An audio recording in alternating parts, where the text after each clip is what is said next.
Hi, what you guys are about to see is Sylvie's technique vlog.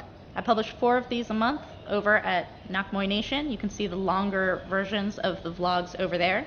But if you want to study the techniques and the styles of the legends of Muay Thai themselves, who I'm taking these techniques from and working on, you can see those in the patron Muay Thai Library Preserve the Legacy. There's over 50 hours of long-form training video with absolute legends of Muay Thai. Link to that is in the description below, and you should definitely check it out, which is a prescription given to me by Long Swan, who's one of the greatest knee fighters in history. So it's exactly what it sounds like. It's 1,000 knees and 1,000 teeps. So you're basically going to be using a bag for this. You can use the ring if you have any kind of equipment problems or problems with your knees or something like this, but pretty much you're just doing your jump knees that you would be doing 1,000 of those, and teeps alternating like this. Try to match your body or your opponent on the bag, so you're going to be trying to get like in the belly and up in the ribs, and you don't have to stay only at one level on the knees. You get bored, and to kind of like teach yourself to go high and low, knee the bag all over the place, you have 1,000. So I've talked about high repetition before. I was talking about how I was doing 1,000 elbows a day. I've talked about doing kind of like blocking, burning repetition. I think that the importance of repetition in your practice is vital, and I think that it gets pushed to the side a lot in the West because we have this tendency now to really look for hacks and hit and like shortcuts. There's really not a shortcut to becoming incredibly good at something through having done it so many times. When I say 1,000 knees, it's slightly less scary to me than it is to other people, but it's still scary to me. So when I went and was training with Long Swan, and he told me that you can start at 500, but you want to build up to 1,000 and then just keep building, which is the same thing Diesel Noy said about doing teeps. He's like, start with 30 and keep moving up. Is that you're always increasing from insane numbers to even more insane numbers. Clearly this is a cardio thing. You're going to be building your endurance. You're going to be building your ability to, under fatigue, correct your technique as you're going. I'm thinking about starting a challenge of this, so like a 30, 60, 90-day challenge of 1,000 knees and 1,000 teeps. I'm going to be doing it, but this is the recipe for being a knee fighter. Not because it's knees, but because the ethic and the heart of knee fighting is that you do not get tired. I've heard this from every knee fighter ever, and people who fight knee fighters and don't like it.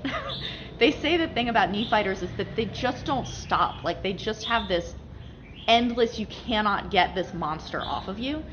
The way to get that, the way to be that, is through this high repetition and through this endurance. So I was doing my first 1,000 ever. I've never done 1,000 knees on the bag, ever. And I was doing them at Lana Muay Thai after my fight, my most recent fight. And I'd just seen Long Swan. So I've done knees on the bag, right? I've done knees on the bag every day. Do like generally 300 is what we do here. So I kind of like go in that range. Going from 300 to 1,000 is not that crazy because you just do them in sets of 100, and you can do them in sets of 25 if you want. You just keep adding to it. But the thing is, when I started getting to like 700, which I've never done before, it was kind of like I'm still plugging away, but I'm hitting really low, right? Like, this is not the range that you want to be hitting in. On my way up to Chiang Mai, I was at Dejrat Gym, and Ajahn Surat, who is very feared by really good fighters because he's so hardcore, was screaming at the people in the gym because he's like, don't hold the bag here. If you hold the bag here, you can't knee very high to begin with. How are you going to knee up here? If you're grabbing here, you have to grab high. And then he's like, why are you kneeing people down so low? You have to come up and knee up here. So ideally, you're grabbing not with your fingers, you're holding with your forearms because you want to build that strength as well. So you want to like really grip it to build this strength and that lock. And then you want to be trying to knee up high all the time. As you're getting to like, if you don't do a lot of knees, if you're getting to 100 and it's making you tired, for me when I was at 700 and it's making you tired, the ethic is not, oh, my technique sucks, I'm going to stop and correct it. The ethic is you keep going and let it suck. You might be kneeing someone in the crotch for the last 300 of your knees in the day. That's fine. As you get stronger, as you do more of them, 700 will be up here, 2,000 will be up here. That's what you're training. That's why you do thousands of them. If you're like, oh, I have to stop and I can't do that many because now I'm training bad technique. No, you're training not stopping. You're training endurance, and you're training being able to make those corrections under complete fatigue and duress. You're basically, it's that like sweat is weakness leaving the body kind of thing. It's that. So it's the same thing with your teeps. A lot of people with knees on the bag, they're gonna feel a lot of pain in their hip flexors to begin with. You basically just wanna like keep yourself as loose as possible while keeping your strength going. On teeps, it's my hamstrings. They go crazy when I do tons of teeps. It just, I'm like walking like this after I do tons of teeps.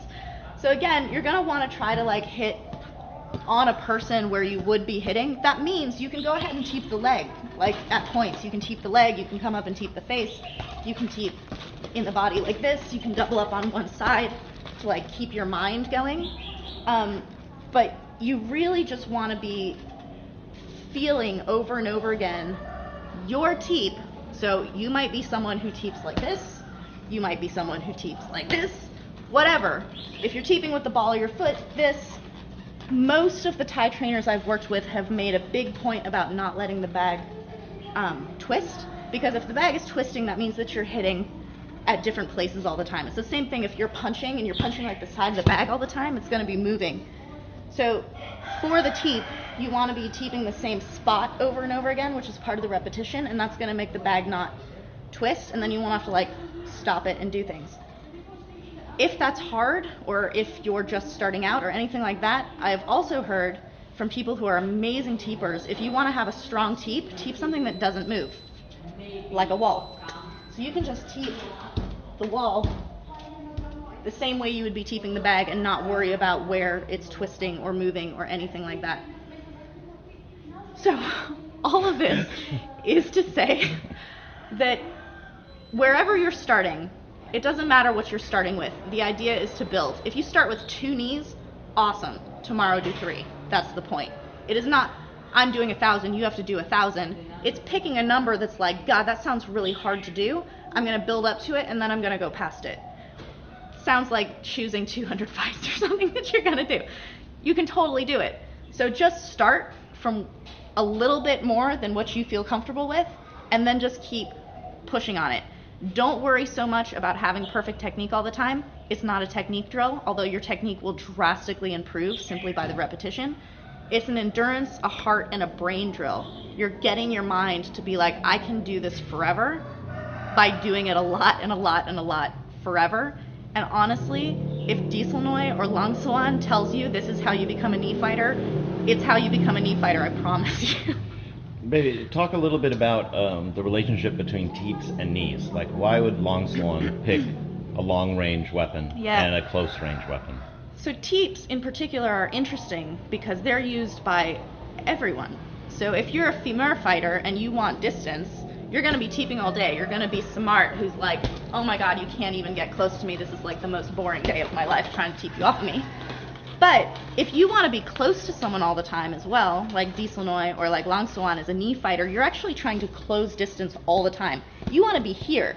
So it seems like if you want to be here, why the hell would you teep? Like, you don't want distance. There are a couple of reasons. One is that with your teep, you can control the distance that an opponent is at, and you can get them kind of to post when they're not expecting to. So if you're fighting a like technical timing fighter who likes to kick, they have to get to a posted position to be able to kick with any kind of power. If when they're trying to post, you're teeping them off of their spot so they can't really have their balance at that moment, that's how you close in.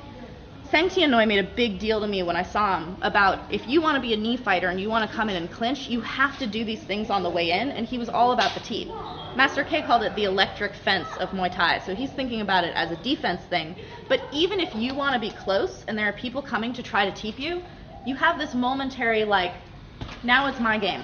Like, now it's my balance, now it's my moment, now it's my timing, and you're kind of like taking someone off of their rhythm for a second.